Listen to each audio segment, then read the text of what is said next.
नमस्कार दोस्तों, मेरा नाम है मनीष कुमार सिंह और आपका बहुत बहुत स्वागत करता हूं मैं 4 पीएम महाराष्ट्र में। दोस्तों, हमने आपको एक न्यूज बताई थी अपने वीडियो में 4 पीएम महाराष्ट्र पे ही कि कैसे शरद पवार ने एक बयान दिया था जिसमें उन्होंने कहा था कि महाराष्ट्र में भी मणिपुर जैसे हालात ना हो जाए और ऐसी बातें करके उन्होंने एक चिंता जताई थी, एक बयान दिया था जिसको लेकर के अब महाराष्ट्र की राजनीति जो है वो गर्माती जा रही है। महाराष्ट्र में मायावती सरकार और बीजेपी के नेता अब जवाबी हमला जो है वो शरद पवार पर करने लगे हैं। राष्ट्रवादी कांग्रेस पार्टी एनसीपी जो है उनके प्रमुख शरद पवार ने महाराष्ट्र में मणिपुर जैसी अशांति की आशंका पर गहरी चिंता जाहिर की। उन्होंने कहा कि देश के विकास के लिए सामाजिक एकता जरूरी है और अब बता दें कि रविवार की शाम को सामाजिक एकता सम्मेलन को संबोधित करते हुए शरद पवार ने मणिपुर में जातीय संघर्ष से निपटने के केंद्र सरकार के तरीकों की भी आलोचना की थी। आपको बता दें कि मणिपुर में पिछले साल मई में शुरू हुए जातीय संघर्ष में अब तक तकरीबन 200 से अधिक लोगों की जान चली गई, जो रिपोर्ट्स आई हैं उनके हिसाब से। और शरद पवार ने कहा कि हमारे देश के विकास और अर्थव्यवस्था को मजबूत करने के लिए सामाजिक एकता आवश्यक है। तनाव और विभाजन की वर्तमान स्थिति जो है वो चिंताजनक बनी हुई है। देश में बढ़ते मतभेद के लिए जाति, धर्म और भाषा से परे एकता की आवश्यकता है। सामाजिक एकता को बढ़ावा देने की जिम्मेदारी सरकार की है। शरद पवार ने केंद्र सरकार पे भी सवाल खड़े किए। उन्होंने कहा कि दुर्भाग्यवश सरकार इन मुद्दों के समाधान के लिए प्रभावी कदम उठाने में नाकाम रही है।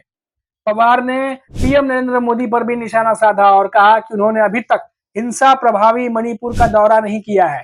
उन्होंने दावा किया कि प्रभावित लोगों की परेशानी को दूर करने के लिए पीएम की ओर से कोशिशों की कमी दिखाई दे रही है। आपको बता दें कि शरद पवार के इन बयानों के बाद से बीजेपी ने भी शरद पवार को जो है वो घेरना शुरू कर दिया है। शरद पवार के बयान पर प्रतिक्रिया देते हुए बीजेपी की राज्य इकाई के चंद्रशेखर बावनकुले ने कहा कि उनका बयान अनुचित है। उन्होंने कहा कि इसमें दंगे भड़काने वाली भाषा का इस्तेमाल किया गया है। वहीं शरद पवार ने कहा कि मौजूदा हालात चिंताजनक है।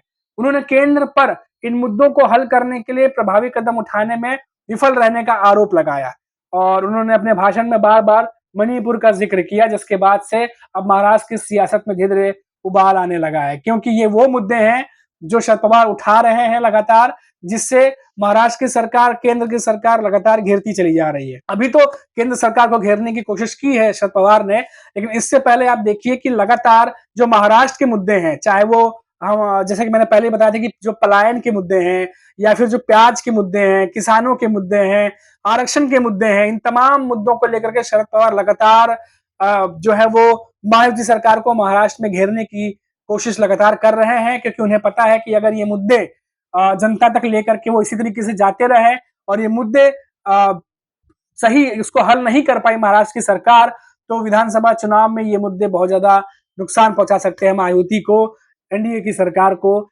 इसीलिए शरद पवार जो है इन मुद्दों को लेकर के साथ साथ चल रहे हैं और टाइम टू टाइम महाराष्ट्र की सरकार को घेरने की कोशिश भी करते रहते हैं। तो अभी ये अपडेट थी जो हमने आपको बताई है। इससे जुड़ी कोई और अपडेट होती है तो मैं आप तक वो इन्फॉर्मेशन जरूर पहुंचाऊंगा। तब तक के लिए आप देखते रहिए 4 पीएम महाराष्ट्र और मुझे इजाजत दीजिए। नमस्कार।